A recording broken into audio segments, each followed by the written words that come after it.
안녕하세요. 행정멘토입니다. 자, 대학생 여러분들께서는 이제 곧 기말고사 끝나면 방학을 맞이하실 겁니다. 그리고 25학년도에 이제 대학생 새내기가 되시는 이제 고3 수험생 분들, 수능이 이제 끝난 지 얼마 안 됐죠. 그분들께 필요한 내용이죠. 오늘 보는 게 이제 국가장학금 확대와 신청과 관련된 내용이기 때문인데요. 함께 보시면 좋을 것 같습니다. 일단은 국가장학금이 이제 2025학년도부터 지원 대상이 늘어난다는 내용인데요. 일단 정부가 2025년도 예산에 장학금을 늘렸기 때문에 이렇게 변경되는 겁니다. 약간 이제 중산층 가정의 자녀분들이 조금 기뻐하실 만한 내용이라고 할 수 있습니다. 왜냐하면 사실 국가장학금 제도 같은 경우에는 제가 학교 다닐 때는 없었거든요. 2012년도에 시행이 됐기 때문에 소득이 적은 분들을 위주로 이제 장학금을 지급해주는 이제 제도입니다. 저도 신청을 안 해봤기 때문에 이 정도만 알고 있습니다.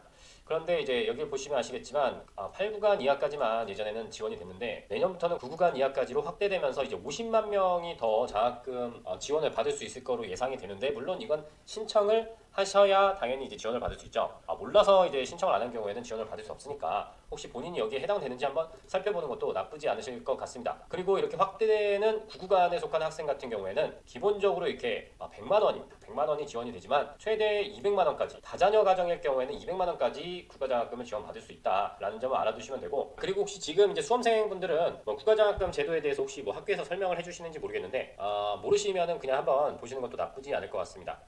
이게 이제 소득 분위에 따라서 이제 지급이 되는 국가장학금이다 보니까 본인이 어느 구간에 있는지, 그러니까 가정의 소득과 재산까지 이제 봐야 되죠. 그래서 해당 관련된 이제 내용이 조선일보 기사가 있는데, 지금 내년부터 인정되는 9구간이 이제 월소득 800만 원 정도다라고 이제 여기 기사에서 얘기를 합니다. 통계청 소득 기준으로는 이렇다라는 건데, 이로 인해서 대학생 75%에 해당되는 학생들까지 지원이 가능해졌는데, 이게 세수 관련해서 약간 논란이 좀 있습니다. 지금 세금도 적게 들어오는데 중산층의 혜택이 없다는 이제 그 불만에 이를 해소하기 위해서 정부가 9구간까지 확대를 한 건데, 이러면 사실은 좀 논란이 없지는 않겠죠. 물론 장학금이 확대된다는 것 나쁘지 않습니다. 하지만 그 재원의 문제가 이제 있죠. 결국 내년에 이 증액되는 예산의 절반 이상을 이 장학금에만 쏟기 때문에 나머지 이제 정책에 쓸 돈이 좀 많이 없다라는 점이 문제가 될 수 있습니다. 여기서 이제 9구간이 월소득 인정에 1,829만 원이라 이렇게 나와 있거든요. 2025학년도는. 근데 이게 보면 좀 헷갈릴 수가 있어요. 왜냐하면 이거 9구간이 너무 엄청나 보이잖아요. 그런데 일단은 이 기준 정할 때 4인 가구 기준의 소득을 가지고 봅니다. 내가 국가장학금의 어느 구간에 해당되는지 궁금하신 분들은 한국장학재단 홈페이지를 일단 들어가신 다음에 여기 보시면 본인이 이렇게 나의 학자금 지원 구간 확인해서 하실 수도 있습니다. 인증받아서. 그런데 잘 모르겠다, 그냥 약간 그냥 대략적으로 알고 싶다 하시는 분들은 여기 한눈에 보는 지원 구간에 오셔서 경계값 확인을 눌러보시면 2024년 기준으로 나와 있는 기준 중위 소득 비율이 나옵니다. 자, 9구간은 이제 1,700만 원이었는데요. 근데 왜 아까는 그 9구간이 1,829만 원인데 여기는 1,700만 원이죠 라고 하실 수 있는데, 두 개가 다 틀린 건 아니고 여기는 이제 2024년도 기준으로 되어 있잖아요. 이 기준 중위 소득을 2024년 기준으로 했을 때 이 금액이 나올 것이고, 아까 조선일보 자료 같은 경우에는 2025년도 기준 중위 소득을 가지고 아마 계산했을 겁니다. 이게 어렵지 않은 게 보건복지부가 발표한 기준 중위 소득에다가 그냥 이 비율만 곱한 거예요. 그러니까 경계값이라는 건 그냥 참고하시면 됩니다. 즉 9구간 같은 경우에는 기준 중위 소득 3배입니다. 즉 기준 중위 소득이라는 건 말 그대로 이제 중위 소득이잖아요. 근데 4인 가구 기준으로 했을 때 3배에 달하는 소득이고, 그것이 2024년도 기준에는 1,700만 원이다. 그리고 2025년 기준으로는 아마 1,800만 원이 맞을 겁니다.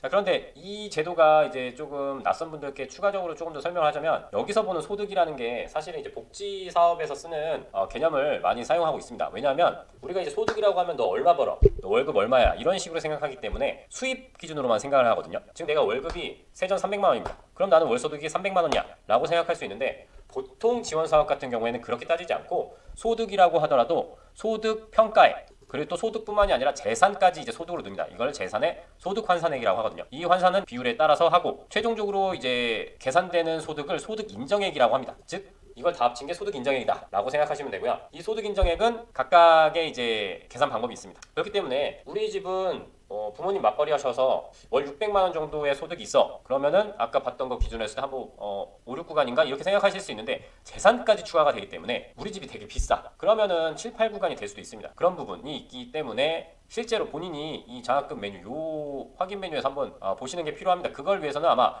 가구원 정보 제공이나 이런 걸 해야 되는데 그런 설명은 다 여기 홈페이지에 있으니까 혹은 뭐 선배나 아니면 여기 콜센터가 있습니다. 콜센터에 전화를 하셔가지고 문의를 하시면 다 알려주니까 뭐 그런 부분은 크게 문제는 없으실 겁니다. 다만 이제 소득 구간에 따라서 최대 지원되는 장학금이 다르다. 그래서 내가 구간이 어느 정도인지 확인하는 게 필요한 거지. 사실 소득이 아까 말했다시피 지금 9구간 이하까지 다 지원이 되기 때문에 엄청 부자가 아니라면 그렇게까지 크게 뭐 걱정하실 필요는 없으실 겁니다. 다만 이제 신청을 해야 됩니다.